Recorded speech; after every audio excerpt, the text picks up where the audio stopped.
नमस्कार दोस्तों, स्वागत है आप सभी का हमारे चैनल शेयर मार्केट में। मैं हूं आपका दोस्त नवी और यहां पर बात करेंगे केएम शुगर मिल्स के बारे में। लास्ट ट्रेडिंग डे को तकरीबन 10% का जंप स्टॉक में दिखाई दिया और हम बजाज हिंदुस्तान शुगर, श्री रेणुका शुगर, इनमें इतने ज़्यादा बिजी हो गए कि हम कुछ और बहुत अच्छे स्टॉक्स को भूल जाते हैं जिनमें पोटेंशियल बहुत ज़्यादा है। उन्हीं में से एक स्टॉक है केएम शुगर मिल। पिछले 5 दिनों में 12% की तेज़ी है, एक मंथ में 13% के रिटर्न, 6 मंथ में 22% के पॉजिटिव रिटर्न है, एक साल में 33% के रिटर्न है। अगर बात की जाए 5 सालों की तो 400% की पॉजिटिव रिटर्न है। अब फाइनेंशियल्स की बात कर लेते हैं तो आप यहाँ पर देखिए कि कम लास्ट क्वार्टर में कंपनी का रेवेन्यू तकरीबन 5% इंक्रीज़ हुआ था, नेट इनकम 258% इंक्रीज़ हुई थी, DUTPS 252% इंक्रीज़ हुआ, नेट प्रॉफिट मार्जिन 238% इंक्रीज़ हुआ और ऑपरेटिंग इनकम 162% इंक्रीज़ हुई थी। तो कंपनी के Q2 के रिजल्ट काफ़ी ज़्यादा अच्छे आए थे और अब आने वाले Q3 के रिजल्ट तो एक्सपेक्टेशंस काफ़ी ज़्यादा बढ़ चुकी हैं, जिसकी वजह से स्टॉक में 10% की तेज़ी थी। मार्केट कैप 330 करोड़ की है तो कंपनी बहुत छोटी है और बुक वैल्यू देखिए अभी भी 31 के अराउंड ट्रेड कर रही है, जबकि स्टॉक जो है वो 35 के पास है। Stock PE price to earning ratio सिर्फ 3 का है, यानी कि बहुत सस्ते प्राइस पे स्टॉक आपको मिल रहा है।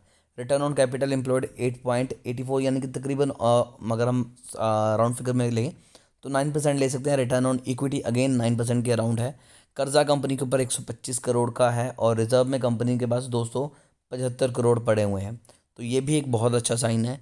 उसके बाद बात करते हैं कि डिविडेंड, तो कंपनी डिविडेंड नहीं देती, बहुत कम, या तो ना मात्र डिविडेंड देगी। प्रमोटर होल्डिंग 56% है, जो कि काफ़ी ज़्यादा डिसेंट है। कोई भी शेयर प्लेज नहीं है, कोई भी प्रमोटर होल्डिंग में चेंजेस नहीं है। एफ और डीएस ने यहाँ पर पैसा नहीं लगाया हुआ, बट ओवरऑल अगर स्टॉक को देखा जाए तो काफ़ी ज़्यादा अच्छा है। और अगर हम यहाँ पर थोड़ा सा ध्यान दें तो स्टॉक एक बड़ी सी कैंडल आप देख पा रहे होंगे, ये बार जो है ये इंडिकेट कर रही है कि यहाँ पर हैवी वॉल्यूम में स्टॉक किसी ने उठाया है। कंपनी के Q3 के रिजल्ट आने वाले हैं और उससे पहले अगर कंपनी में एक अच्छी खासी वॉल्यूम जनरेट कर रही है तो डेफिनेटली रिजल्ट बहुत अच्छे आने की उम्मीद होती है। अगर प्रॉफिट एंड लॉस भी देखें तो 2011 में 290 करोड़ के अराउंड कंपनी की सेल्स थी, जो कि अब 700 करोड़ के अराउंड हो चुकी है। और नेट प्रॉफिट जो -11 करोड़ था वो अब 20, 25, 36 ऐसे कंपनी कमा रही है, तो 40-50 करोड़ कंपनी साल का कमा के दे रही है, जो कि अगेन अच्छा साइन हो रहा है। स्टॉक प्राइस CAGR की बात करें तो यहाँ पर पिछले 10 सालों का 41% है, 5 ईयर का 36% है, 3 ईयर का 50% है और 1 ईयर का 35 है, यानी कि डबल डिजिट में चला हुआ है।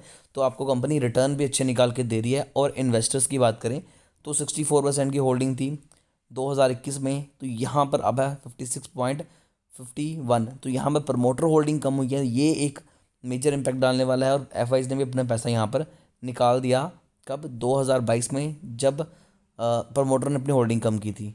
तो अब पब्लिक की होल्डिंग बढ़ी थी, इसके अलावा कोई भी चेंजेस मेजर नहीं आए हैं। स्टॉक प्राइस के हिसाब से काफ़ी ज़्यादा सस्ते प्राइस पे मिल रहा है और अच्छा काम करने वाला है। और जो लास्ट ट्रेडिंग डे को वॉल्यूम बढ़ा था उसके मैं एक चीज़ क्लियर कर सकता हूँ कि अब कंपनी के जो रिजल्ट आएंगे वो डेफिनेटली Q2 की तरह आएंगे और अच्छे आएंगे। उसके बाद स्टॉक में वापस आपको तेज़ी दिखाई देगी। फिर भी शेयर को लेकर अगर आपकी कोई भी क्वेरी रहती है तो आप कमेंट कर सकते हैं, हमारी कोशिश होगी कि आपको एक अच्छी एडवाइस दें।